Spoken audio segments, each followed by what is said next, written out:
Vous connaissez cette petite voix dans votre tête qui, quand vous regrettez une action ou que vous vous êtes planté, qui vous dit « Mais c'est pas possible d'être aussi bête » ou alors « Mais quel con, mais vraiment, mais t'es trop nul ». Pas très poli, n'est-ce pas? La vraie question c'est, est-ce que vous laisseriez quelqu'un d'autre vous parler comme ça? Moi, je crois pas. Bonjour, je suis Émilie Amic et dans ce 9e épisode de la série Agir, on va parler de l'autocompassion et de ce que ça peut faire pour vous, pour votre motivation et votre confiance en vous, de vous parler sur un autre ton. Alors concrètement, pourquoi est-ce qu'on se parle aussi mal intérieurement? Eh bien au départ, ça part d'un fonctionnement humain qui est très utile, qui est le fait de se remettre en question et d'essayer de progresser en apprenant de ses erreurs. Sauf que voilà, poussé à l'extrême, eh bien ce type de fonctionnement, ça peut vraiment nous jouer de très mauvais tours. On retrouve ici la notion de juge intérieur. Vous savez, cette petite voix dans votre tête qui critique tout. Et ce juge intérieur, selon le terme technique consacré, peut sérieusement déconner, que ce soit dans un sens ou dans un autre. C'est-à-dire soit en vous blâmant vous, ou alors en blâmant uniquement les autres. Et si on blâme l'autre, ce qui n'est pas vraiment le sujet qui nous préoccupe ici, on se retrouve dans une situation où on est comme un Calimero, où c'est systématiquement les autres qui sont l'origine du problème. Et en bref, on s'apitoie sur son sort, mais surtout sans agir, parce que sinon, on pourrait risquer de s'en sortir. Non, c'est plutôt l'attitude inverse qui pose le plus souvent problème, c'est-à-dire on se blâme soi-même. Et là, on n'y va pas de main morte, on tombe dans l'autocritique excessive, voire l'autoflagellation. Et niveau conséquences négatives, on rigole pas trop non plus. Culpabilité, agressivité envers soi ou envers les autres, baisse de l'estime de soi, déprime, stagnation, voire paralysie dans l'action. Alors pourquoi est-ce qu'on s'inflige ça? En fait, il y a plusieurs raisons qui peuvent nous pousser à nous critiquer durement, voire à nous autoflageller quand les choses ne se sont pas passées comme on voulait. La première raison, elle est liée à nos croyances. C'est-à-dire qu'en s'engueulant comme ça, on imagine qu'on va garder le contrôle de la situation ou simplement qu'on va pouvoir se motiver à agir, voire à réagir. Et donc vous voyez bien qu'il s'agit de fausses croyances. Parce que peut-être que dans certains cas ça marche, mais concrètement vous voyez bien qu'en vous traitant de tous les noms, c'est pas comme ça que vous allez retrouver le contrôle de la situation. Surtout qu'en plus, la petite voix, la plupart du temps, elle se manifeste a posteriori. Deuxième raison, et j'en ai déjà parlé dans l'épisode 3 de la série sur la peur de l'échec et la difficulté qu'elle engendre de passer à l'action, c'est le fait de confondre être et faire.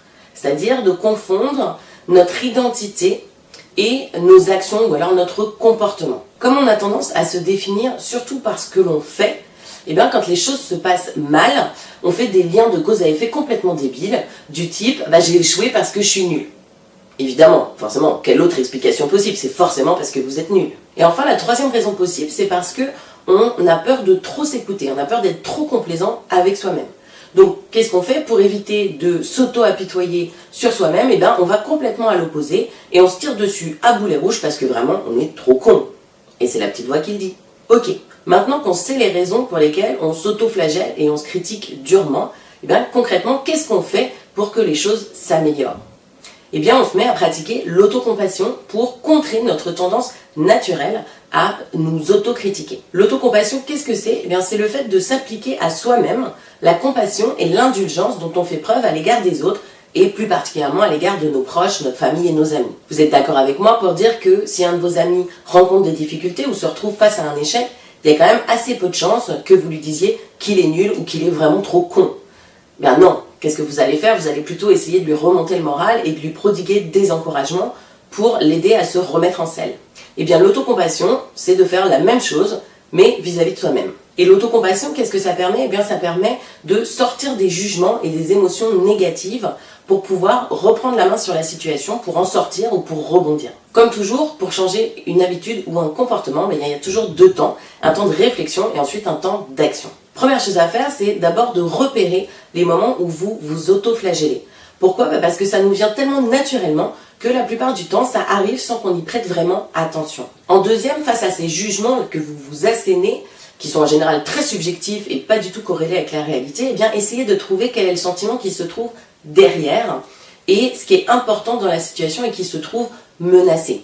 Si par exemple vous vous dites « je suis trop con », c'est quoi le sentiment qu'il peut y avoir derrière? Peut-être de la honte, vous n'avez pas bien géré une situation. Et qu'est-ce qui pouvait être important pour vous dans cette situation? Peut-être si c'était au travail, le fait de faire un travail bien fait, d'être professionnel. Ou à l'inverse, si vous vous dites vraiment je suis trop nul, qu'est-ce que vous pouvez avoir comme sentiment derrière?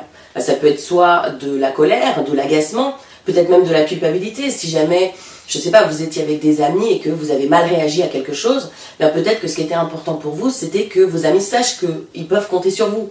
Troisième chose, maintenant que vous savez repérer les jugements et les sentiments qui se trouvent derrière, eh bien, à chaque fois que vous entendez votre petite voix émettre un jugement sur votre comportement, eh bien, placez-vous dans la peau d'un ami.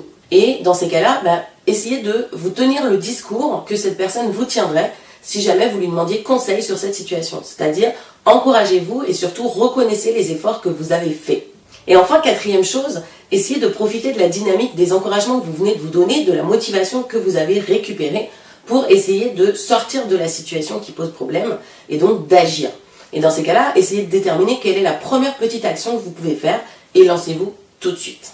En bonus, vous pouvez aussi décider d'agir a priori. Parce que là, les 4 étapes qu'on vient de voir, c'est des étapes que vous faites a posteriori, une fois que la petite voix est déjà en train de vous sonner les cloches. Donc, agir a priori, c'est par exemple avant de vous lancer dans une action qui peut être pour laquelle vous allez peut-être vous mettre la pression, ou en tout cas vous allez vous dire comme d'habitude il faut absolument que tout soit parfait, eh bien essayez plutôt de changer d'état d'esprit et de vous dire je vais faire au mieux de mes capacités. Et point très important, déterminez aussi dans cette action quelle est la part de réussite qui dépend uniquement de vous, parce que souvent il y a des éléments extérieurs qui peuvent rentrer en ligne de compte et sur lesquels vous n'avez pas de contrôle.